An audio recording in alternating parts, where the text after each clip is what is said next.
In the darkest nights, we find our light. Battered souls, but we won't lose sight. Surviving together, never alone. Through every trial, we carry on. Surviving together, never alone. Through every trial, we carry on. Surviving together, we stand tall. United forever. Strength and courage will overcome. Oh, surviving together, victorious, and never, never alone. Hand in hand, we'll face the unknown. We see you, we hear you, and we believe you. Hey, everyone. How you doing today? Surviving Together, a safe space for trauma survivors to connect and build community on their healing journeys, as well as providing trauma-related education for all. But no trauma today. It is Laugh Saturday, guys. Let me know. I have a fan going in the hallway? Can you hear that? Because I don't want any ambient noise for you guys to hear. So let me know if you can hear that fan, because I will turn it off.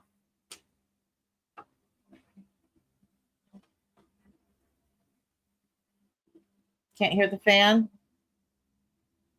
Okay. Let me know if you guys do start being able to hear it.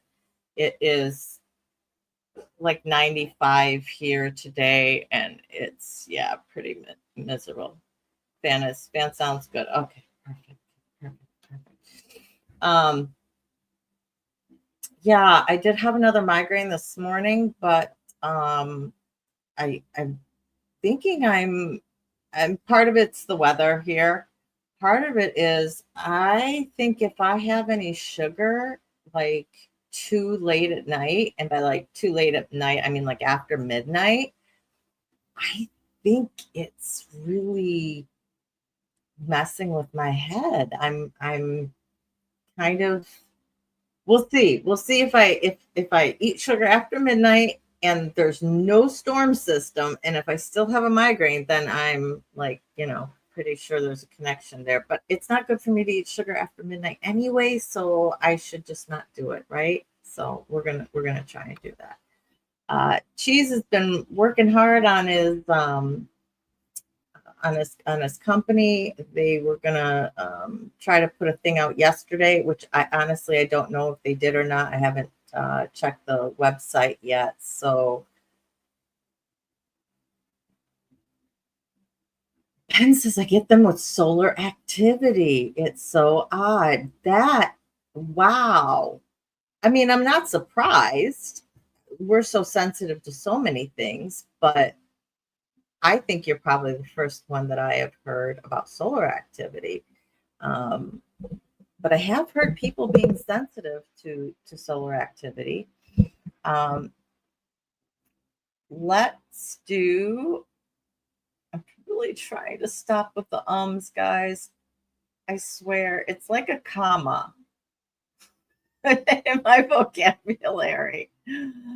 Hi, Indigo. How are you doing today? Crystal is here as well. The judge is with us, along with Ben Bacon Bits. Thank you guys all for being here. I really appreciate it.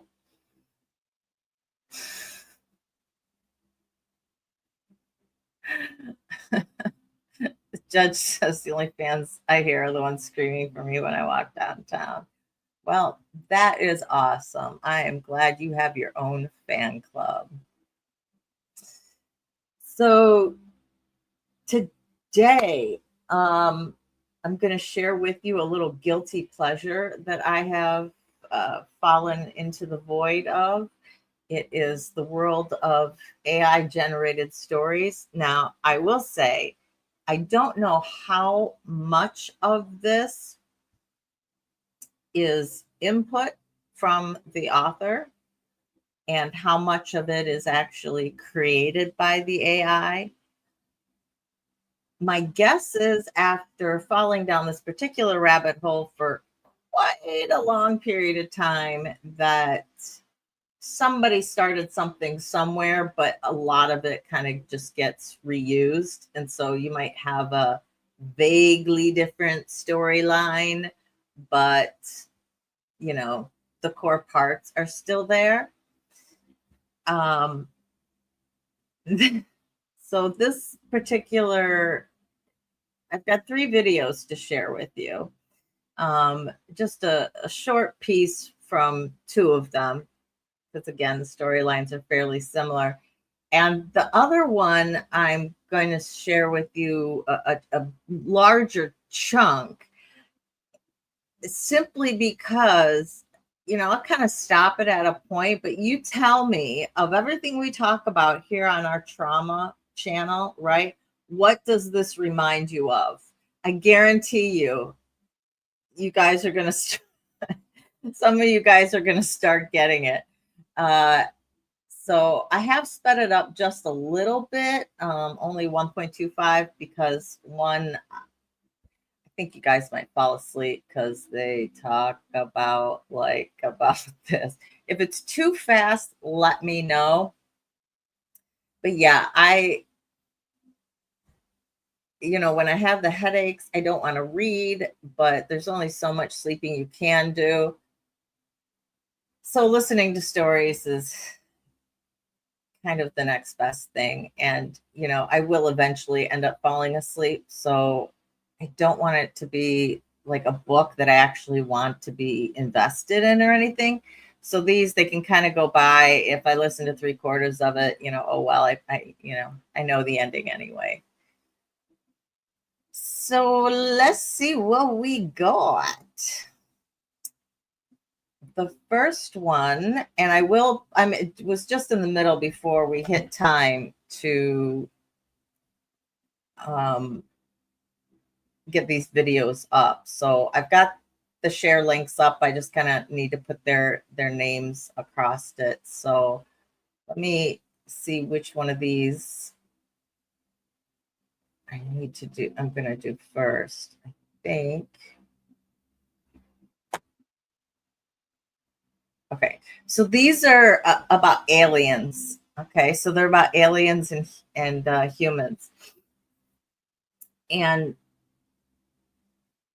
I'm going to show you, the first one is, I think, if I've gotten it right, is just kind of how they classify like different beings.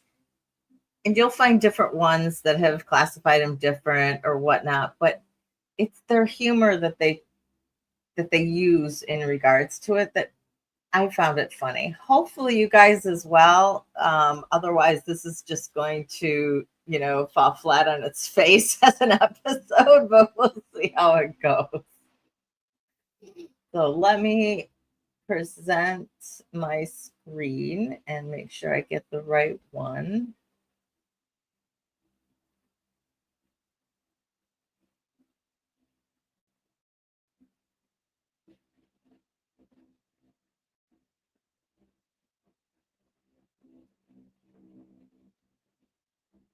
I have no idea why there's a Tai Chi person there. All right. Hang on, guys. Nope, that's going to be too small. There we go. So let me get over here and get my screen bigger.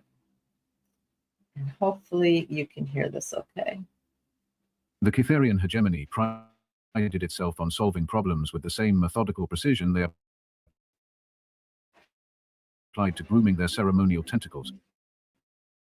Unfortunately, For them, humans had become what the hegemony's most esteemed xenobiologists termed a persistent web sailors by by at least 3 centuries, and their understanding of quantum mechanics was so primitive that Catherian younglings used human physics textbooks as comedy material. No, the problem was far more irritating than simple technological inferiority. Humans had this maddening tendency to survive absolutely everything the universe threw at them. Okay, so this is not the one with classifications. I got the wrong one, but the beginning part again. This is about going to talk about the different ways that they tried to kill the human race.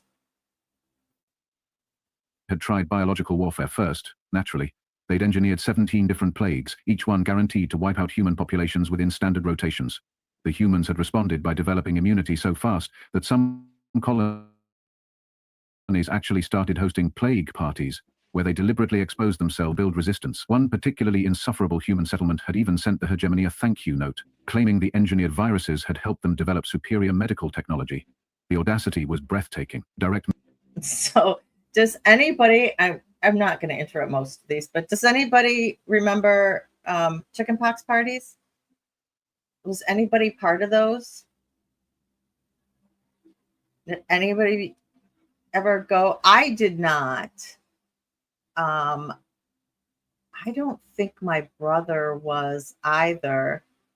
Ben, you went to a chickenpox party? I was only 2 when I got chickenpox for the first time, and I got it from my brother. So I wasn't part of it. And then I was 16 when I got it from the kids I was babysitting. My immunity was so low because I only had 2 pox when I was 2. So I didn't really have much of an immunity. And that I was really, really sick. I mean, like 106 fever type of thing. It was pretty bad.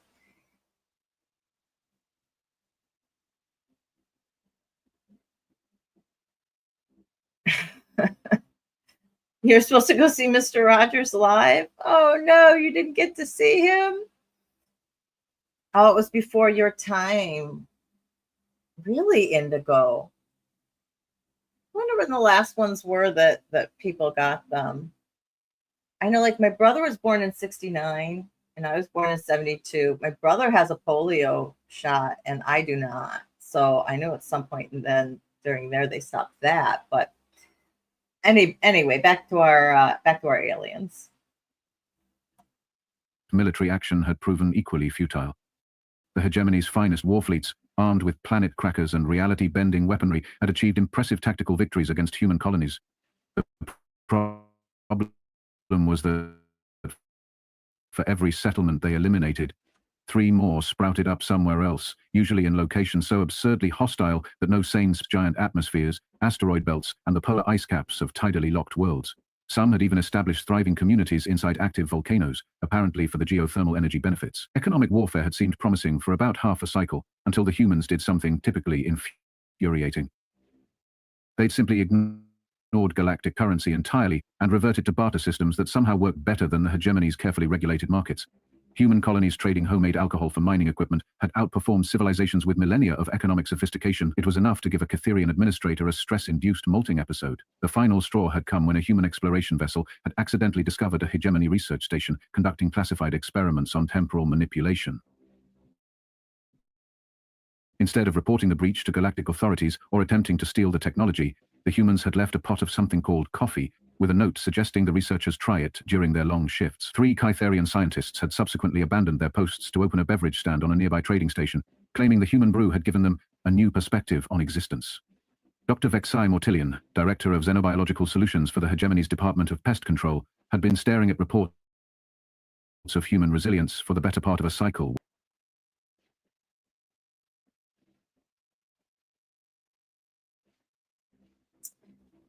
Okay, so it was just that introduction I found funny. And then, of course, they create an alien to wipe out humanity, and humanity wins. Yahoo! The amount of stories, Indigo, on here who talk about the fact that the coffee, the synthesized coffee, is not right. They are definitely a part of a lot of it. Hi, Audrey. How you doing? Okay, this next one should be the classification system. And part of this I do in this is for Jimena, because they got, I know her and Clint got into a sandwich discussion.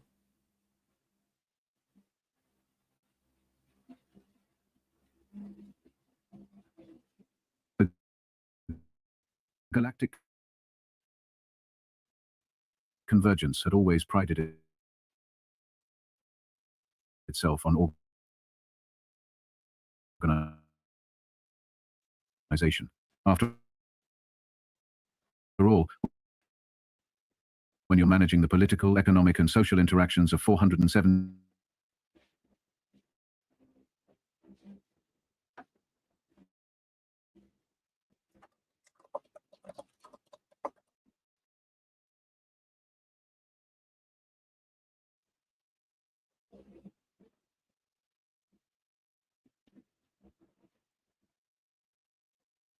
at the top sat the ethereals, beings of pure energy who communicated through quantum fluctuations and considered physical matter to be rather pedestrian.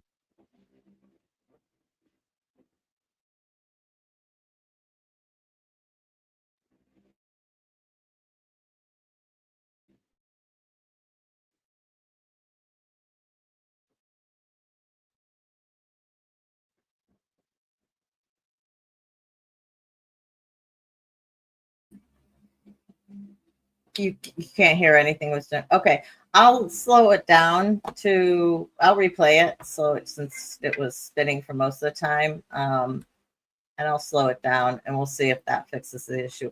Otherwise, it's just StreamYard, because I'm not having any problems with loading or anything like that other than when I'm running StreamYard. So I don't know. So let me go over here and change the setting. You guys will just have to suffer through the slowness of it all. We'll see. Okay, let's see if this fixes it. The galactic convergence had always prided itself on organization. After all, when you're managing the political, economic, and social interactions of 417 distinct sapient species across 12,000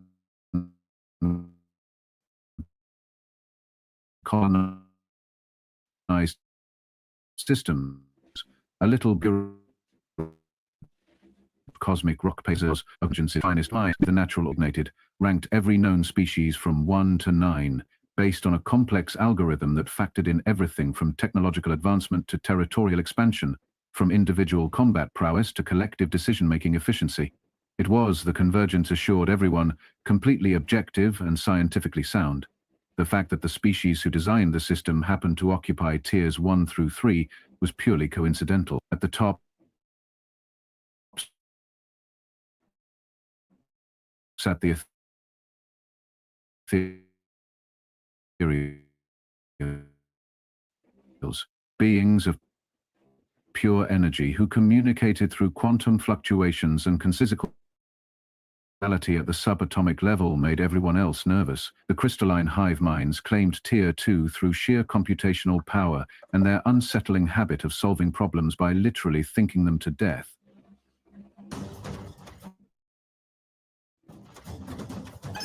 I'm sorry for that. Aggressive predators whose idea of diplomacy involved deciding which limb to remove first. From there, the rankings descended through various levels of military might, technological sophistication, and what the convergence delicately termed civilizational complexity. The Vorthax, those perpetually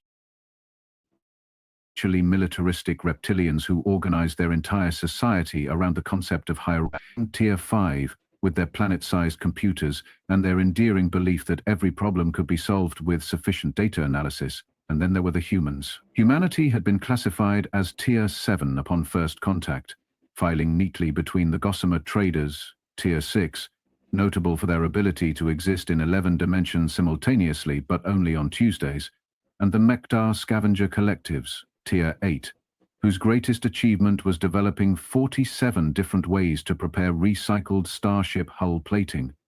The classification officer, a particularly thorough Zenthari named Computational Matrix Z70070 Alpha, had spent exactly 14 minutes reviewing humanity's submitted documentation before rubber stamping them as moderate scavenger species with limited technological adaptation potential. This assessment was based on humanity's self-reported status as recently spacefaring and their tendency to build things by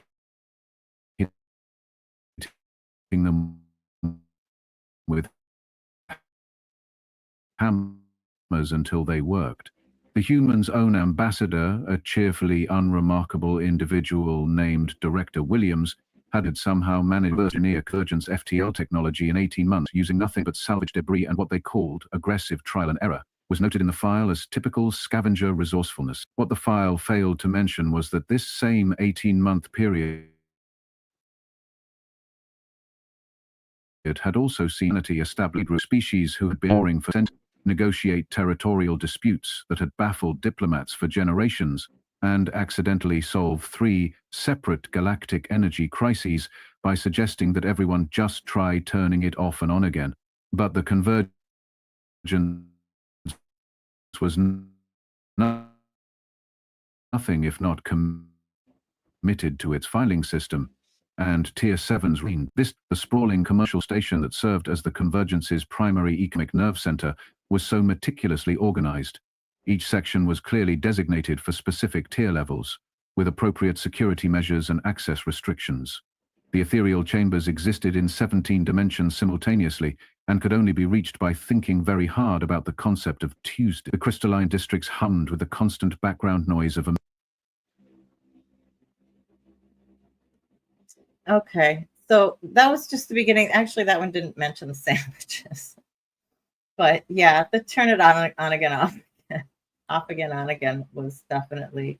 I cannot tell you in my professional life how many people, when something's going wrong with our system, they're one, have you tried clearing your cache? Yes, I've been working here long enough. I've cleared my cache. The problem still exists.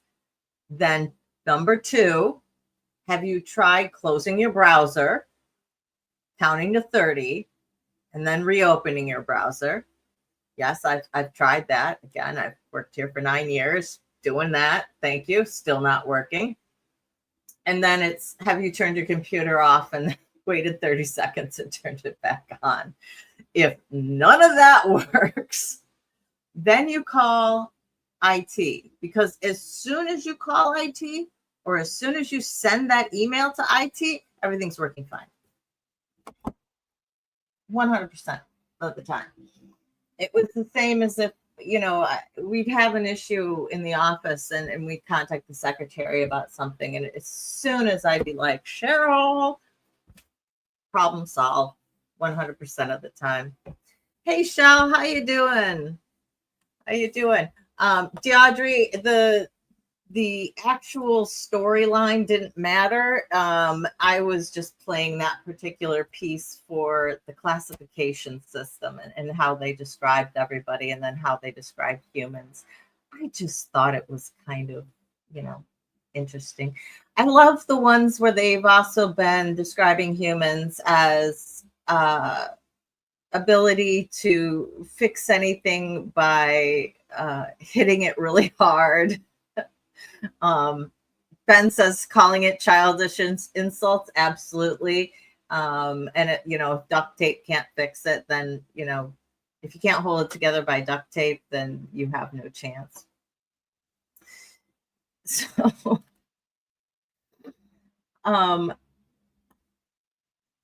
Night Crystal, I know you've probably already gone, but bye. So this one, how bad was it with the buffering? Like, how interruptive was it with the last one. Did you guys follow along pretty well? I'm just wondering because when I flip over to the video and I'm actually watching the video as we're streaming, I can still see everything. So it doesn't buffer on the YouTube side. So I'm wondering if I should just read it to you or play it. It was stuttering a lot. What do you guys think? Should we try it? How about we try it? And if it starts stuttering, then I'm just going to read it.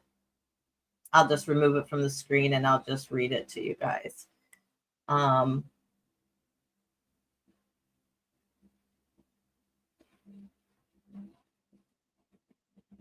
Yeah, I can try that. I can try just putting it up solely and not having myself on the screen as well. We could do that. All right, well, we'll give this a whirl and see how it works. Like I said, this one's a little bit longer. So this is about you'll hear. I think I've got it to the point where it kind of introduces the story a little bit. Yeah, did I clear my cache? I've got it to the point in the story where it tells it about it, but basically they're considering bringing Earth into the Federation or cooperative or whatever they call themselves, right? And so Earth has sent a diplomat to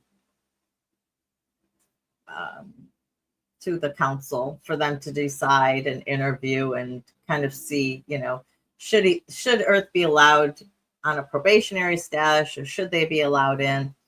Well, the cooperative or council doesn't really think that much of Earth. So they have decided that they're going to do a mind read with this diplomat. And they think it's just, going to be really quick and embarrassing. And they'll find out, what Earth's purpose is and what they want to do and, all that kind of stuff. And this is how it goes. And like I said, the reason I'm doing this one is let's see how many trauma effects you guys can identify as this goes along, as this mind reading goes along. Because there are several that I just, came up to me initially and I was like, oh man, they definitely picked the wrong diplomat to send. I don't think they knew the mind sharing thing was going to happen. All right. So let's do this and let me get myself off the screen.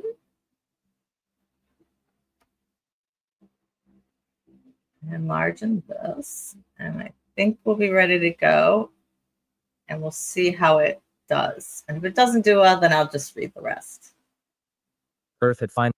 Oh, I do believe I need to, let's switch this down to normal.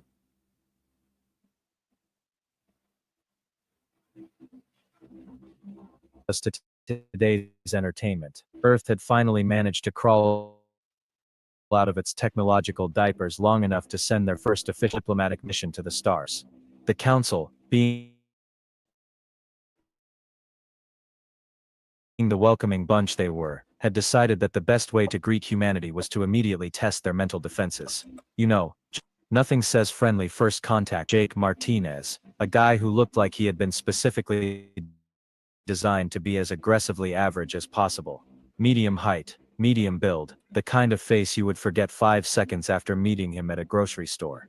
He wore a navy blue suit that probably came from the diplomatic equivalent of a bargain bin, and he had this expression of barely contained excitement, like a kid who just found out he was going to Disneyland but was trying really hard to act professional about it. Poor Jake had no idea what he was walking into.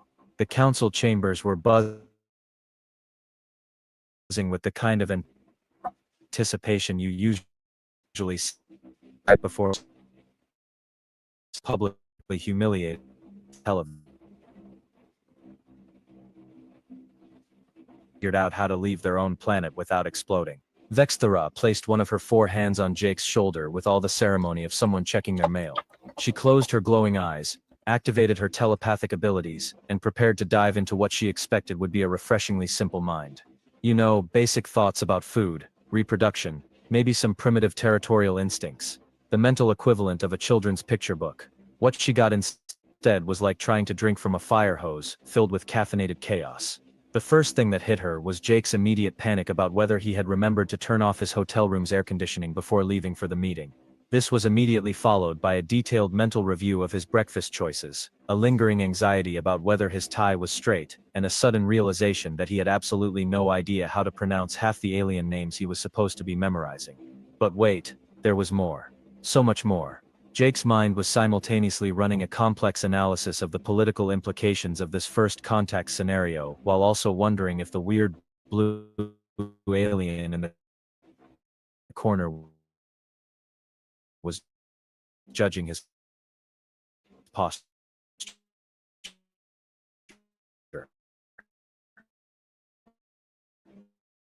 He was calculating the potential economic benefits of interstellar trade agreement.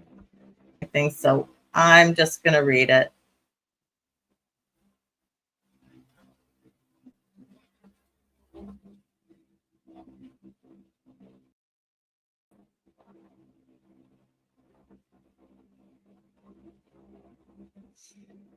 All right, you guys, you're just gonna get me reading it. Can anyone say ADHD?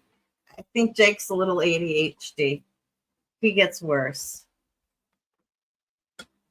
I'm gonna back up just a tad because I don't know exactly which I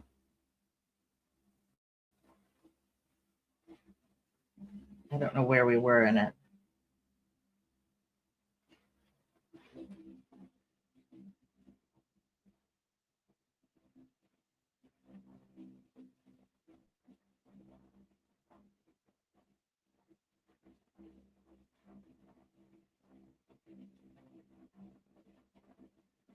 Sorry, guys.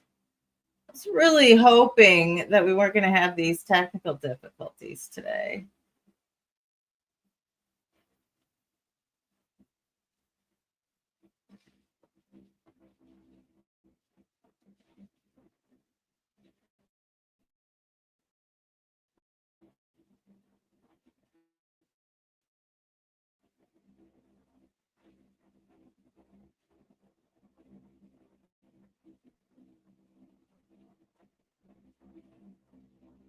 Sorry. Sorry.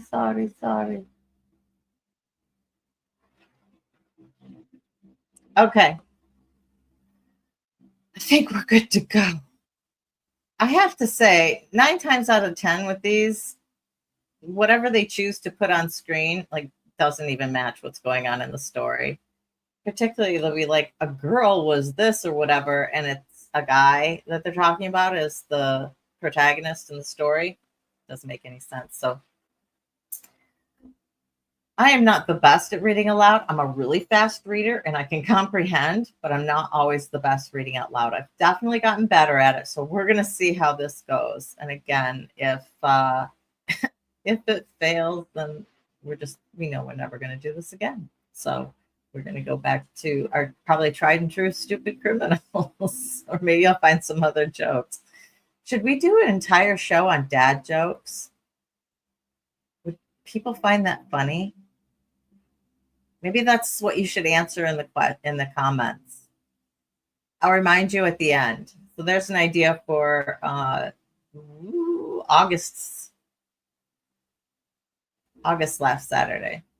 All right, so Jake has initially confounded Vextra or Velextra, or however you say her name.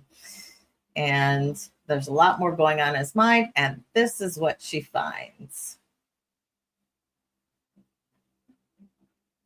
A complex analysis of the political implications. I'm going to have to slow this down in order to read it. Since you guys can't see it, it's not going to matter to you.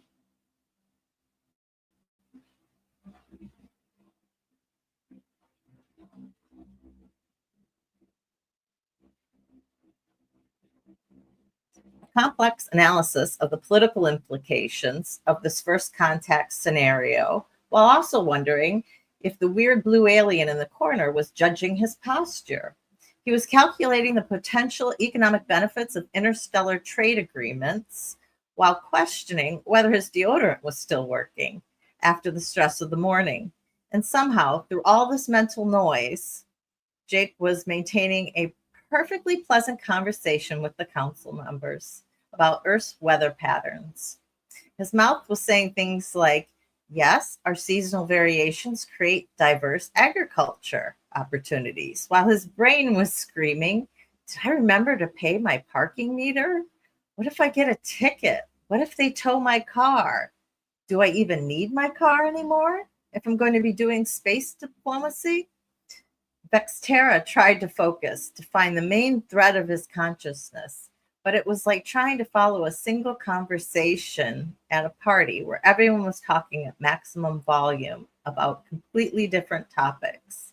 Jake's mind was processing the architectural aesthetics of the space station while simultaneously reviewing every embarrassing thing he had ever said to a woman, while also running through a mental grocery list, while also computing what he thought was a very clever response to the next question he anticipated being asked. The worst part of that was none of these thoughts seemed to interfere with each other. They were all running in parallel, like the universe's most chaotic computer operating system. Jake was experiencing genuine existential dread about humanity's place in the cosmic order, while also feeling weirdly proud of the fact that he managed to get dressed without staining his shirt that morning. Vextera's orderly, disciplined mind began to feel like it was trying to solve a jigsaw puzzle where all the pieces were the same color and also possibly different puzzles entirely. She had never encountered a consciousness that could simultaneously hold deep philosophical thoughts, random pop culture references, financial anxieties, and a detailed internal debate about whether the meeting room's lighting was flattering to his complexion. And Jake just kept talking, completely oblivious to the mental hurricane he was putting her through.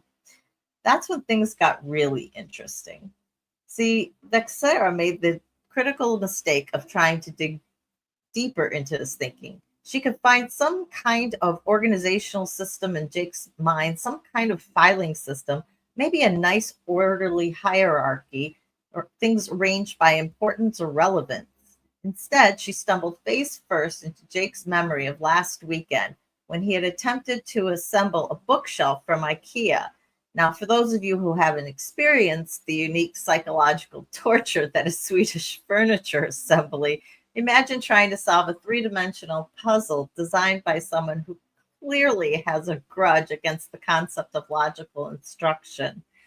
Jake's memory wasn't just replaying the events. Oh no, it was a full sensory experience, complete with the mounting frustration, the growing uncertainty, and that he was missing crucial pieces, and the slow descent into madness that comes with realizing that the little cartoon man in the instruction manual was definitely mocking him. But here's where the fun really begins. While Vextera was trapped in this furniture assembly nightmare, Jake's present moment consciousness was simultaneously experiencing a completely separate anxiety spiral about whether he should call his mother more often. Not just whether he should call her, but the complex emotional mathematics of family obligation, the guilt about not calling last Sunday, the preemptive stress about what she might want to discuss, and the weird shame about being a grown man who still felt he needed his mom's approval for major life decisions. These two thought streams were running in parallel, creating a feedback loop that was making Vextera's 4 eyes water. She was experiencing the visceral frustration of trying to insert tab A into slot B while simultaneously feeling guilty about missing Mother's Day 2 years ago. The worst part was that both of these mental experiences felt equally urgent and important to Jake's psyche. But wait, there was more. Because Jake's mind apparently had unlimited bandwidth for psychological chaos. Layer 3 was his ongoing internal debate about whether he had made the right career choice. This wasn't just simple job anxiety. This was full-scale existential crisis, complete with alternate timeline analysis. Jake was simultaneously living through his current reality while also exploring detailed fantasies about what his life would have been like if he had become a marine biologist instead of a diplomat. He was wondering if fish were judging him for his life choices, while also panicking about whether aliens might be judging him for his species environmental track record. Vexara realized she was no longer just reading Jake's mind, she was experiencing it. The telepathic connection had become a two-way street, and now she was feeling the full weight of human emotional complexity. She was experiencing guilt about things she had never done, anxiety about problems that didn't exist, and a strange, inexplicable pride about parallel parking that one time in downtown Sacramento. The other council members were starting to notice that something was wrong.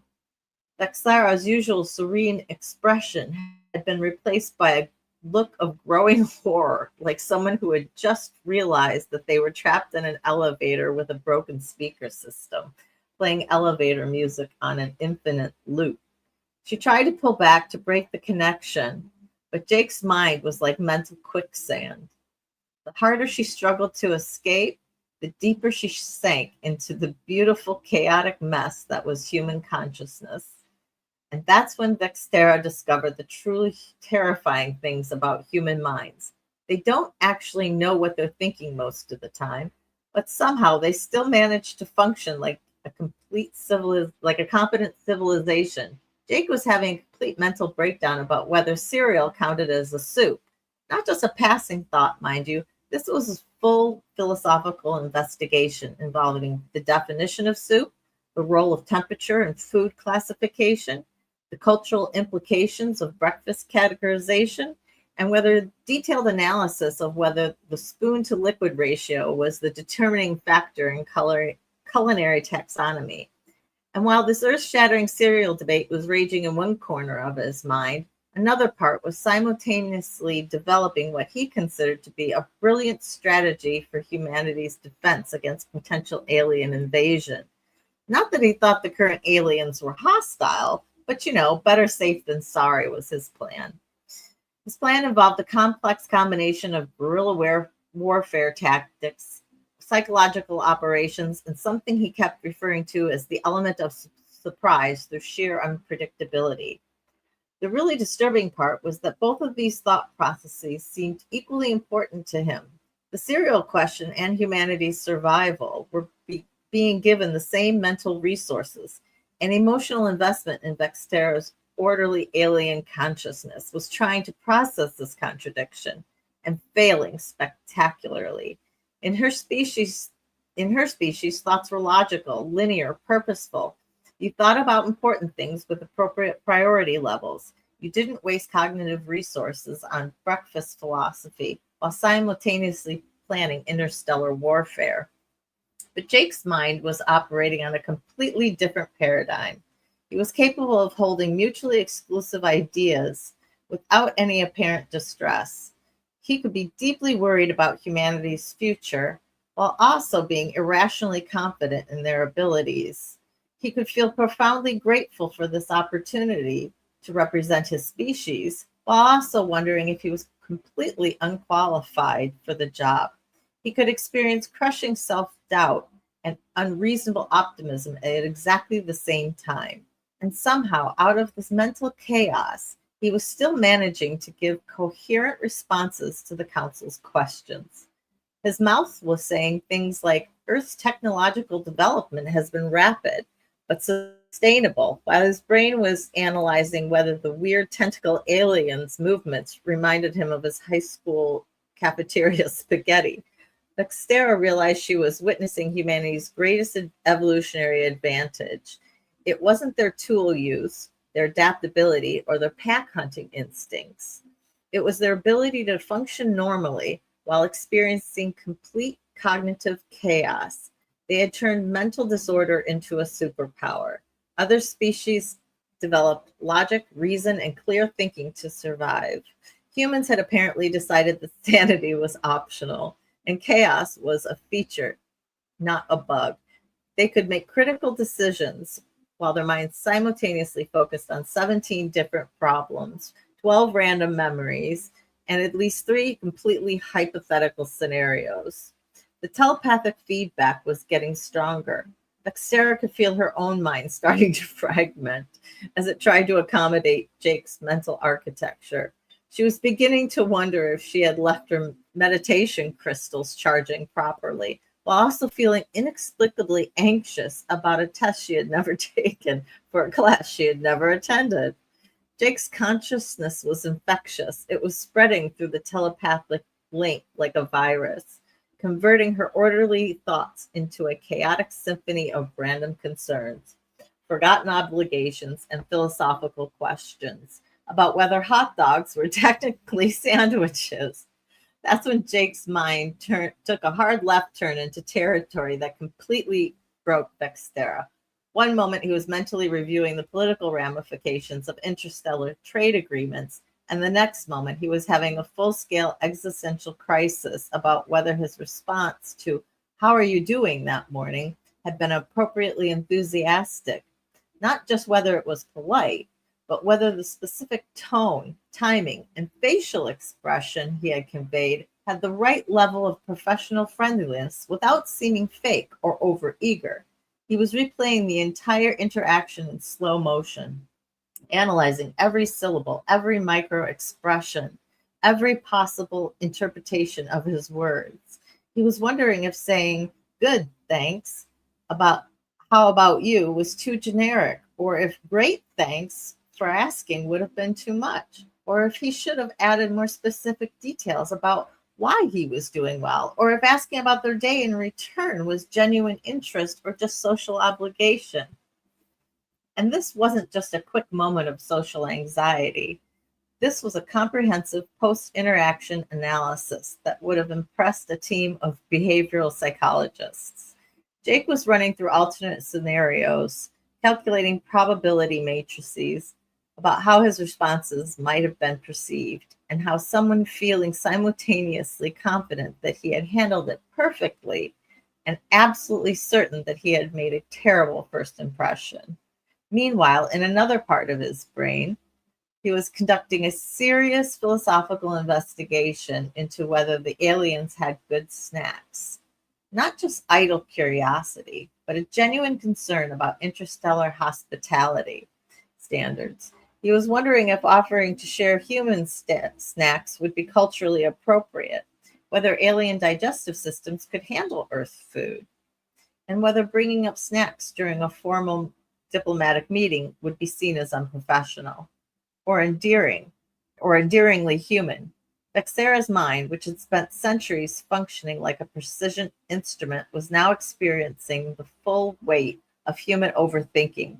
She was feeling genuine anxiety about social interactions she had never had, wondering about snack protocols for species she had never met, and somehow experiencing both crushing self-doubt and irrational confidence about her telepathic abilities. The feedback loop was reaching critical mass. Jake's thoughts about whether cereal was soup had evolved into a full-scale analysis of breakfast culture across human civilization. He was considering the societal implications of morning meal traditions, the economic impact of cereal marketing, and whether the invention of breakfast cereal represented humanity's greatest achievement or its most embarrassing cultural export. That's when Vexera made the mistake of trying to focus on just one of Jake's thoughts to regain her mental balance. She picked what seemed like a simple question: are hot dogs sandwiches? Big mistake. Huge mistake. Jake's mind immediately launched into what could only be described as a doctoral thesis on sandwich philosophy. He was considering the structural integrity argument, the historical precedent of handheld foods, the cultural significance of bread-based meal delivery systems, and the legal implications of sandwich classification for tax purposes. Vexera screamed. not a dignified alien expression of distress, but a full-throated primal scream of cognitive overload. And in that moment of telepathic chaos, she accidentally broadcast Jake's entire mental stream to every member of the Galactic Council. Suddenly, every being in the chamber was experiencing Jake's thoughts about whether they had good snacks, his anxiety about air conditioning, his philosophical concerns about breakfast food, and his surprisingly detailed invasion defense strategies all at the same time. The council chambers erupted into confused chaos as dozens of alien minds tried to process this beautiful disaster that was human consciousness. And then Bexera passed out, her overloaded brain finally shutting down. Okay, that's all. That's it. There's a little bit after it, but not too much. I don't know. Did you guys find that entertaining? I thought it was hilarious that somebody who basically, had anxiety and ADHD was subjecting this mind reader to it. And that's pretty much us, isn't it? Right? We can have so many different thoughts at once, be concentrating on different things. And isn't that the ADHD anxiety brain in a nutshell? I thought that some of you guys might have seen the beauty in that. Hey, Joe Della, how you doing? Hi, Tommy, Sliminy here. James Simpson just arrived. Thank you guys all for being here and dropping by this afternoon. So yeah, that's all I've got for today. I do want to say thank you very much. Thanks for putting up with me reading. Thanks for putting up with the earlier technical difficulties. StreamYard just isn't really cooperating too much with the screen sharing lately. Let me know if you enjoyed those, if you thought they were funny at all, if you could do without them. Your feedback for this kind of stuff is really important because if I don't know if you guys find this funny since I can't actually see you or hear you. So your input is really valuable. So if you could leave a comment after the show, that'd be great. Before you leave, if you could hit that like button. If you haven't subscribed, hit that subscribe button and notification so that you get all of our notifications, hopefully, YouTube willing, right? So also, puns, dad jokes, limericks, thinking about maybe doing August's Laugh Saturday, some combination of those. Let me know what you think. If you've got suggestions, please send them to me. I'd be happy to collect them all and put them back out to you guys next. Let's see. What is the first Saturday in August? Anybody know off the top of their head? I have to look at my calendar here. Looks like it's August 2nd. Yeah, so August 2nd will be our next Laugh Saturday, guys. Our next show on Wednesday at 6 p.m. I think, but don't know. I don't have it all planned out, but I've been rereading When the Body Keeps the Score by Bessel van der Kolk. And there are some things that now that I kind of have a better basis in trauma, it's easier to read. It's easier to pick out things and some things that surprised me a little bit and some connections that I'm making. So I'm thinking of two things. And again, you can let me know in the comments what you guys think. I'm thinking of either covering those in a show. Wednesday, it depends on how quickly I get through the rest of the rereading the rest of the book. Or I know lots and lots of you have a copy of this book or have said you wanted to read this book. So I could just put a date and say, hey, we're going to discuss the book on this date and do it almost like a book club.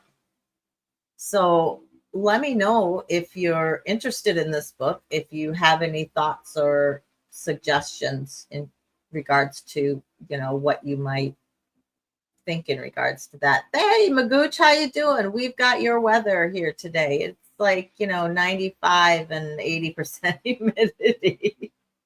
And my air conditioner isn't fixed yet.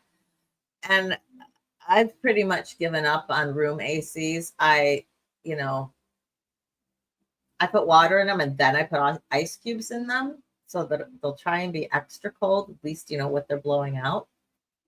I don't know. I mean, it's better than not having any air circulation, but I can't say that it's actually reduced anything.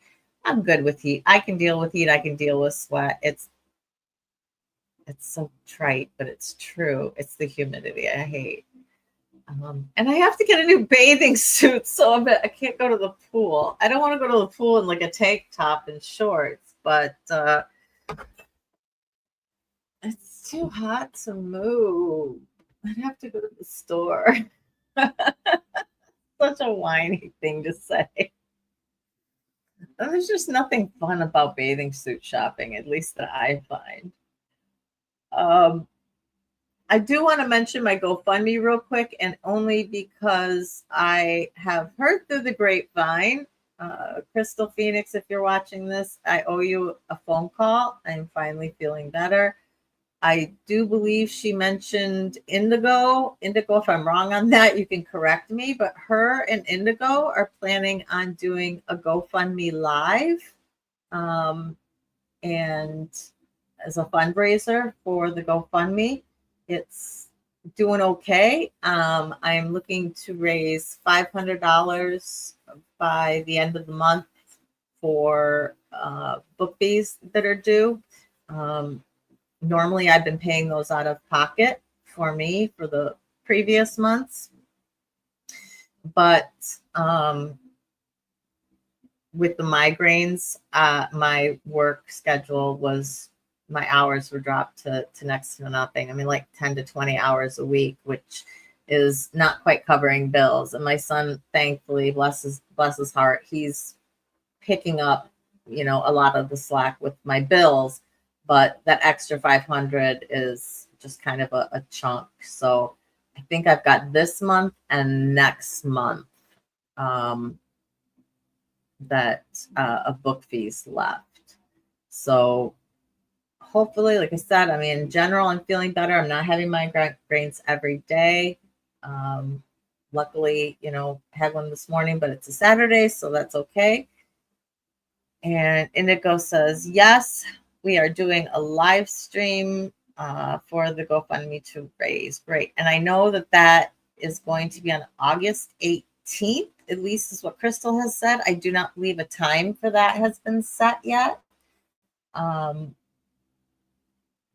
go ahead and just throw up. There is my GoFundMe link. It is also in the video description. So you can feel free to donate at any time. Also in the video description, though, is my PayPal as well as the CashApp if you'd rather donate that way. If none of these work and you still want to donate, contact me, Surviving Together, SASS, and we'll see what we can work out. I don't have a Venmo for Surviving Together, but if that's your only option, I could probably look into opening something. So let me take this off the screen. All right. Well, with that, we're right on an hour, I think. Yeah. I will have the live up here for Wednesday soon. I'm going to try to plan out July a little bit so that it's not so last minute in regards to you guys and the topics. So you can have a little bit better of an idea as to what I might be covering during the month. If anybody has any ideas, any topics that are of interest to them, things that they want to hear covered, you can certainly throw it in a comment, or if you want it to be confidential, go ahead and just email me that, and I'm happy to look at the subject. I know I've got a couple from previous months that I didn't get to. Those are kind of still on the list. So we'll see. We'll see. But I've been looking at flight schedules for Vancouver, and it's actually doable. So really excited about that. Looking at going in at the either November 1st or Halloween, the October 31st, I think. Spend a few days with Janet of Carry On. Spend a few days with her beforehand, and then hop over to Vancouver and do the conference. I don't have a schedule yet. I think next month I might find that. I'm hoping the 15th we've got another writing session. I'm really hoping they're going to let us know the hotel so that I can lock in a price and I can know exactly how much I need to raise for that hotel, because right now I've just kind of got an estimate together. So, hey, Jimena, how you doing? I hope you're doing well. Our heat's probably about like your heat. We are at 32, 33 Celsius, something like that. I don't know. It's like 95 degrees Fahrenheit. It's hot. That's all I gotta say. It's hot. I think you can see it on my face. It's hot. Oh, all right. With that, guys, thank you so much for being here with me. Again, I hope you got some laughs out of that. I don't know if it was entertaining for you or not. Let me know. If it wasn't, I won't consider doing anything like that again. At least maybe a year if I need to bring them back around, but we'll see. I'm thinking of just doing some AI creation ones myself, and let's just see what comes out. Like do one where you guys will start giving me suggestions and I'll just be plugging them into the AI, and then we'll see what the story is, and then I'll read it to you. I'm thinking that might be fun. So let me know. It's something I would definitely be have to advertise to make sure that we had a pretty decent crowd and you guys were all like willing to throw your ideas in, because otherwise I don't think it'd be as fun. So with that, love you, love you, love you. Thank you all for being here. I hope you have an absolute wonderful Saturday. I will see you Wednesday at 6 p.m. Eastern. Topic to be announced. But remember that you are worthy, you are valuable, and you are loved. Just the way you are, for who you are. So hugs and love from me. Mwah. Never alone.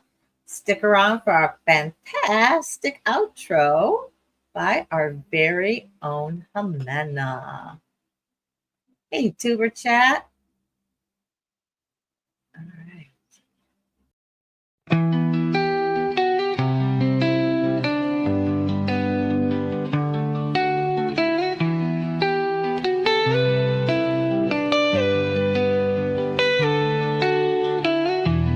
Through the fire, through the rain, we have walked through endless pain.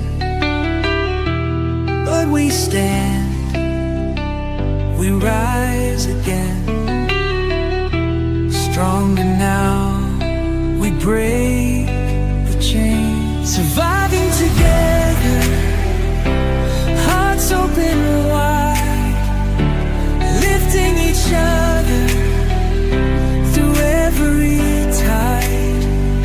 The past may have shaped us, but it won't define. Together we heal, together we shine.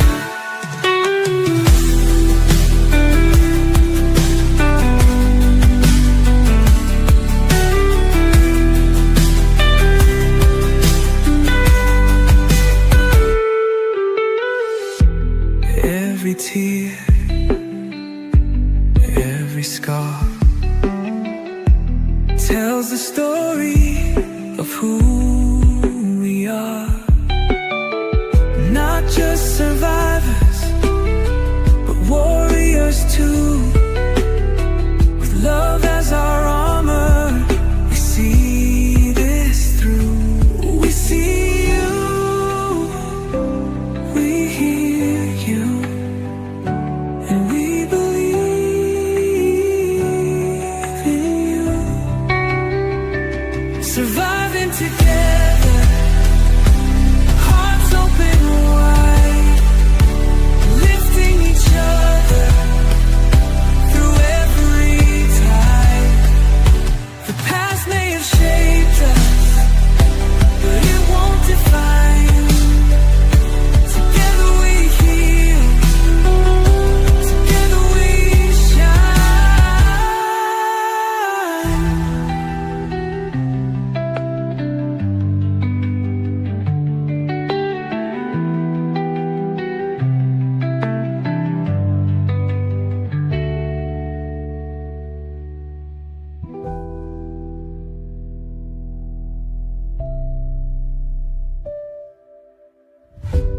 We see you, we hear